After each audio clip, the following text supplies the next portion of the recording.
Alors, que se passe-t-il en Europe pendant les problèmes que Napoléon rencontre en Espagne, et notamment cette victoire surprise des Espagnols à Bailén? Eh bien, l'espoir va renaître en Europe parce que l'Autriche, qui a été bien traumatisée par Austerlitz en décembre 1805, va retrouver l'espoir en se disant, mais après tout, si les Espagnols arrivent à mettre en déroute une armée française, pourquoi pas nous? Et donc, l'Autriche va retrouver un peu des couleurs. Et par Autriche, moi, j'entends un homme que je trouve assez admirable, hein, dans la dynastie autrichienne. C'est le frère, le petit frère de l'empereur François Ier, c'est l'archiduc Charles-Louis d'Autriche. Alors, son vrai nom, c'est Charles-Louis de Tesken. Et c'était un jeune homme qui s'était illustré déjà pendant la campagne d'Italie. Quand, rappelez-vous, sous la Révolution française, la campagne d'Italie, c'est encore la fin du Directoire, hein. Donc c'est encore la Révolution française. Carnot, le grand Carnot, l'organisateur de la victoire, décide d'attaquer les Autrichiens au nord par l'Allemagne avec alors Jourdan et Moreau de mémoire, hein, et au sud par Napoléon qui devait faire une diversion par la campagne d'Italie.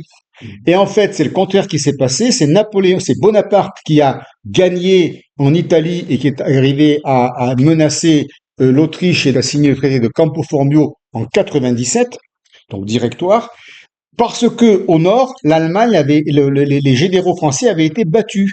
Et battus par qui? Battus par le jeune archiduc Charles-Louis d'Autriche, brillant militaire autrichien, qui, vous voyez, avait battu Jourdan et Moreau en Allemagne, à Amberg et à Würzburg, sous le directoire. Ça, vous le retrouverez dans le cahier sur le directoire. Et quand on fera la vidéo sur le directoire, on en reparlera.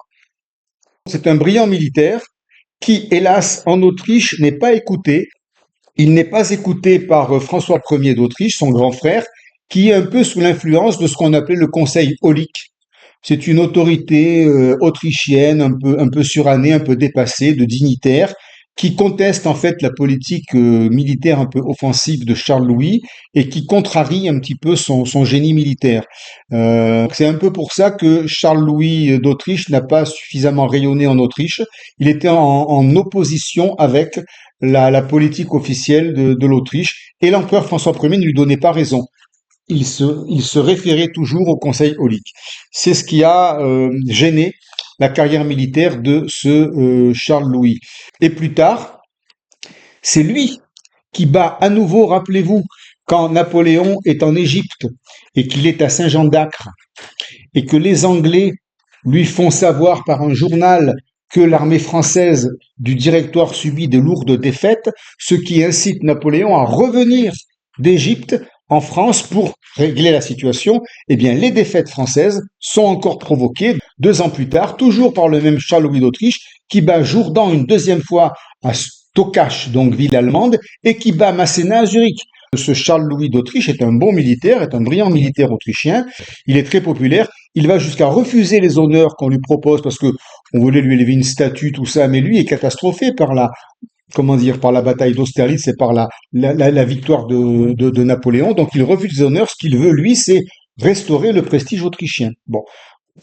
Et il est nommé en 1805, pendant la paix de Presbourg, généralissime des armées autrichiennes. Alors à l'époque, on disait général Feldmarschall. Ça nous rappelle des souvenirs du Troisième Reich.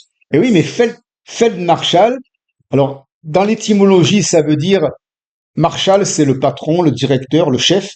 Feld, c'est le champ. C'est le patron du champ. Donc Feldmarschall, c'est tout simplement le général qui commande le champ de bataille, hein. Charles Louis réorganise, il met à profit la paix de Presbourg pour réorganiser l'armée autrichienne en disant bon maintenant il faut faire une guerre moderne basée sur le mouvement. Enfin voilà, il a quelque chose de bonapartiste dans sa logique. Et c'est sa réaction pour réorganiser l'armée autrichienne qui inquiète Napoléon. Parce que Napoléon, il a du flair, hein. Il voit venir le danger, il apprend que Charles-Louis reprend des couleurs, et il se dit, il faut revenir en Europe, parce que là, j'ai des problèmes à régler largement en Europe. Napoléon va négliger la situation espagnole, alors qu'elle est grave, pour renforcer sa popularité en Europe. Il s'est peut-être trompé de cible à ce moment-là. Bon. Alors, on va revenir sur cet épisode. Alors, en Autriche, il y a un fort courant nationaliste qui veut la revanche. Hein. Ben, c'est logique, hein, les Autrichiens, ils ont été humiliés par Campo Formio, ils ont été humiliés par Marengo, ils ont été humiliés par Austerlitz. Ils attendent la réaction autrichienne. Et le chef de file des nationalistes autrichiens, c'est Johann Philipp von Stadion, qui est un ministre des Affaires étrangères qui regroupe autour de lui les nationalistes qui veulent en découdre avec le Napoléon. Bon. Le jeune frère, l'archiduc Charles-Louis, je remonte un peu plus haut, est plus nuancé. Lui, il dit qu'il pense qu'ils sont pas prêts. Il pense qu'il faut réorganiser puissamment l'armée autrichienne. Il faut une révolution culturelle en Autriche pour devenir concurrentiel avec Napoléon. Et il est plus prudent que le ministre des Affaires étrangères. Quant à l'empereur, ben lui, il écoute, il a aucune vision stratégique, le François Ier. C'est un peu le drame de l'Autriche, hein, cet empereur qui n'est pas à la hauteur. Et il écoute les uns et les autres, et bon, il n'a pas d'avis personnel. Alors l'homme qui, en Autriche, à ce moment-là, va monter en puissance et qui a vraiment un prestige diplomatique international, c'est le fameux Metternich, Clemens Wenzel, comte de Metternich, qui est un homme brillant, intelligent, c'est l'équipe, c'est le Talleyrand français et le Talleyrand autrichien, et c'est lui qui a la vision la plus juste, la plus précise de la situation politique en Europe. Alors, il se trouve que à ce moment-là, il va devenir ministre des Affaires étrangères, mais il n'est encore que ambassadeur à Paris. Alors, vous imaginez, ambassadeur à Paris, il a un poste d'observation parfait sur la situation française et parisienne. Alors, il a compris, Metternich, que malgré Tilsit, les relations entre la France et la Russie sont très fragiles. Il sait que le blocus continental va faire exploser les relations entre la Russie et la France parce que le tsar ne pourra pas empêcher le commerce avec l'Angleterre, donc ça, il le sent. Il perçoit l'usure du régime napoléonien. Il voit bien qu'ils en ont marre, même les militaires en ont assez de ces conquêtes, ils sont fatigués de la guerre, ils aspirent un peu à la paix, ce qui est humain, ce qui est normal. Dirigeants, diplomates sont las de la guerre en France. Il n'y a que Napoléon qui n'est pas las de la guerre, quoi. C'est quand même un peu. Alors là, on parle en 1807, 1808, voilà. Et il perçoit au niveau géostratégique la dispersion des forces. Il dit, mais quand même, les Français ont quand même 2 à 300 000 soldats en Espagne. Un front nouveau va s'ouvrir en Autriche. Comment l'armée française va faire pour se diviser? Il y a 2200 kilomètres qui séparent Madrid de Vienne. Comment faire? Hein, donc voilà, il perçoit tout ça, que Metternich, il est bien placé pour mesurer que l'Empire français est en face de défis, sans parler du blocus continental, qu'il ne pourra pas assumer. Voilà, c'est trop gigantesque pour être sur tous les fronts à la fois. Alors il transmet, et bien entendu, à Vienne toutes ses impressions, mais pour autant, parce que c'est un diplomate prudent, un homme très intelligent, il n'est pas opposé à l'avis de Charles-Louis qui dit qu'on a besoin de temps pour renforcer l'armée. On n'est pas prêt. C'est pas maintenant qu'il faut faire la guerre. Il faut attendre 2, 3 ans. Voilà. Metternich est dans une position moyenne finalement entre les deux, entre le von Stadion et Charles-Louis, l'archiduc Charles-Louis, et il a l'oreille de François Ier évidemment qu'il écoute et on verra ce que ça va donner. Il y a de l'effervescence en Autriche, on parle avec beaucoup de ferveur du redressement autrichien et on attend une décision que va faire l'Autriche. On ne sait pas pour l'instant. En attendant, Napoléon, qui perçoit quand même que ça boue un peu en Autriche, décide ce qu'on appelle l'entrevue d'Erfurt. Alors Erfurt est une petite ville historique médiévale qui a été prestigieuse dans le Moyen Âge, au milieu de l'Allemagne. C'est exactement au sud-est de la Thuringe, donc c'est dans une position assez centrale, on verra sur la carte tout à l'heure, en Allemagne. C'est une belle ville avec de beaux bâtiments médiévaux et il considère que c'est un décor magnifique pour célébrer sa puissance. Et donc il organise à Erfurt une sorte de fête de 3 semaines dans laquelle tous les grands dignitaires locaux de l'époque sont invités, dont le tsar, Alexandre Ier. Le Prussien ne vient pas, là, les Prussiens qui sont traumatisés par Iéna ne sont pas présents, mais tous les princes allemands viennent, parce que ces princes allemands sont des courtisans. Finalement, ils se disent, ben nous, Empire français ou Prusse, qu'on soit dominé par les uns ou par les autres, l'important c'est qu'on soit prince de notre territoire et qu'on ait des honneurs. Donc, Napoléon sait cela, et il organise des fêtes, alors c'est prestigieux, il y a des cérémonies devant un parterre de rois, Il y a des pièces de théâtre qui sont jouées devant tout l'aéropage avec des acteurs de la comédie française, donc prestige de la France, des balles évidemment, des balles magnifiques. Et alors, à cette occasion, les princes allemands une véritable adulation à Napoléon. Il est flatté par ce prince, si, voilà. C'est l'apothéose, je dirais, liturgique en quelque sorte de Napoléon, une véritable liturgie impériale autour de l'empereur. L'entrevue d'Erfurt marque certainement l'apogée de la puissance napoléonienne reconnue par tous les princes d'Europe. Erfurt, si on l'étudie, si on l'observe, donne une très bonne synthèse de la diplomatie européenne en 1808. Parce que, donc, l'adulation de Napoléon, j'en ai parlé déjà au niveau des princes de Bavière. Voilà, les petits royaumes, c'est Saxe-Württemberg, Bavière, Westphalie, donc qui vouent une adulation à l'empereur. Du côté Confédération du Rhin, Napoléon a réussi son pari. Il est arrivé à faire des courtisans de tous les princes, donc de cette confédération, non pas germanique, mais du Rhin, de langue allemande. Bon. Les Russes sont plus inquiets, euh, plus préoccupés. Ils s'inquiètent déjà de la création, alors le Grand-Duché de Varsovie, puissance sous domination française, ça les inquiète parce ils se disent, et on verra comment ça va provoquer finalement la campagne de Russie. Est-ce que c'est pas une position avancée des armées françaises à la frontière de la Russie? Parce que la Pologne touche la Russie. Et Alexandre Ier, et aujourd'hui on a le même problème avec la Biélorussie et l'Ukraine, voulait un État tampon. Voilà, donc les armées françaises puissantes dans le Grand-Duché de Varsovie, ça les inquiète. Donc ils ont cette inquiétude en arrière-plan qui peut menacer leurs intérêts en Europe centrale. Alors, ils comptent, on l'a dit déjà tout à l'heure, sur le soutien des Français dans les Balkans. Ils sentent bien que l'Autriche se remobilise parce que les informations passent bien et ils se disent tôt ou tard, les Autrichiens qui sont nos anciens alliés, parce qu'Austerlitz, il y avait déjà les Autrichiens et les Russes. Euh, euh, les Autrichiens vont nous demander est-ce que vous êtes avec nous ou contre nous? Et ça les embarrasse comme question parce qu'ils ont la volte-face, les Russes, ils n'ont pas trop envie de ça, et donc ils sentent qu'ils vont être obligés de choisir entre la Russie, entre la France et l'Autriche.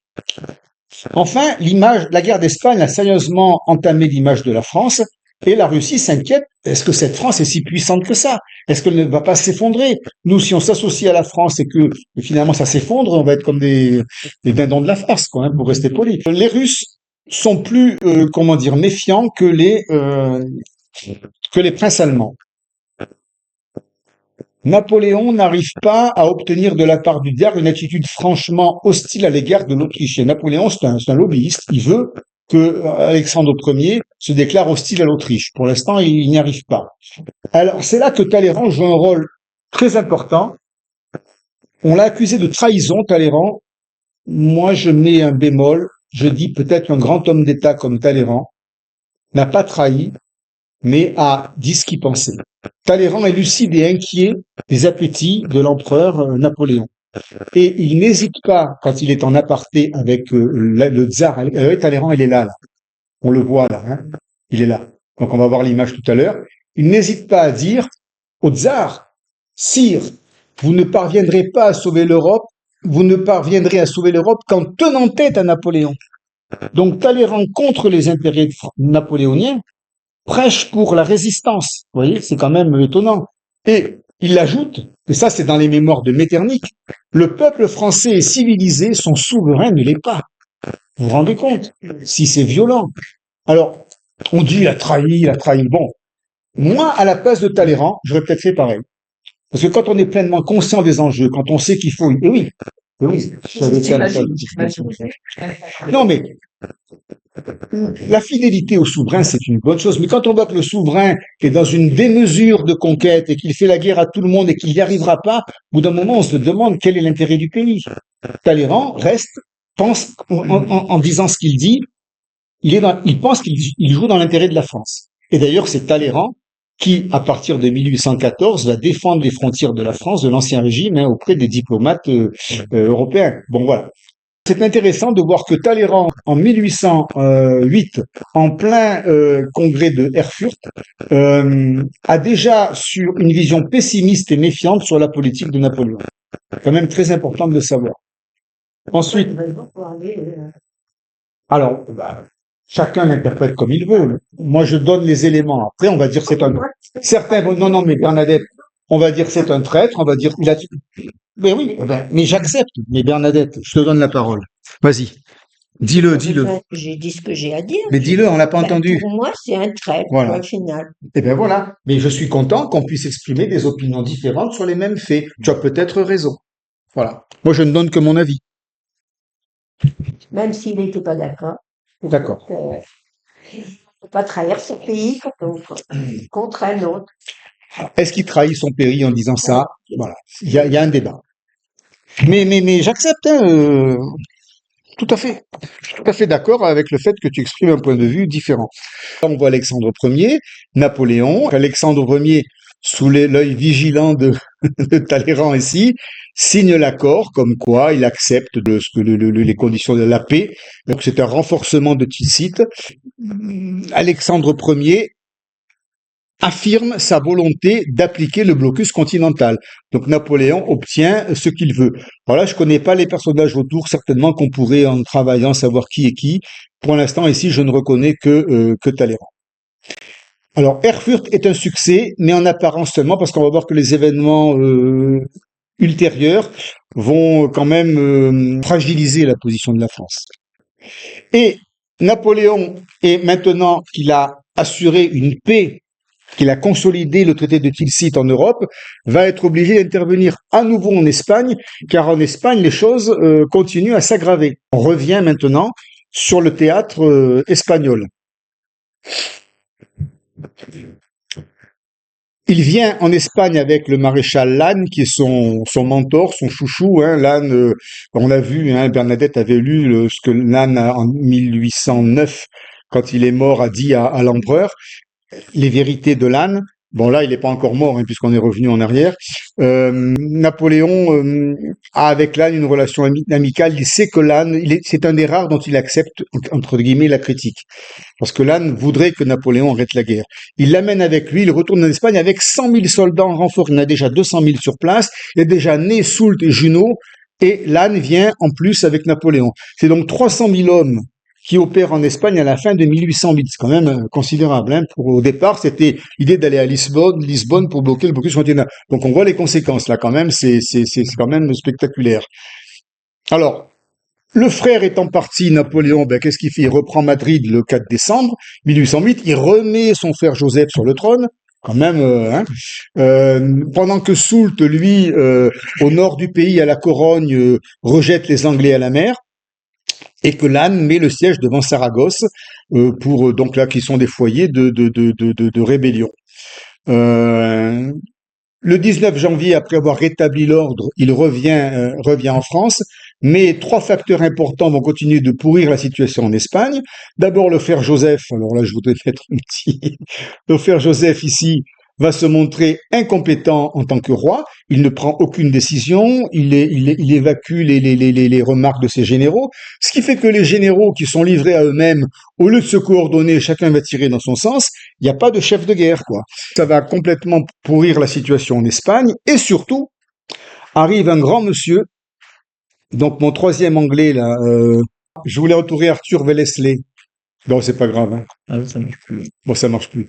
Alors, un grand homme arrive d'Angleterre, c'est Arthur Wellesley, qui va devenir duc de Wellington, qui est un militaire d'une grande efficacité, que l'Angleterre envoie exprès en Espagne pour rétablir la situation, donc, et chasser Napoléon d'Espagne. Donc, Wellesley va jouer un rôle très important.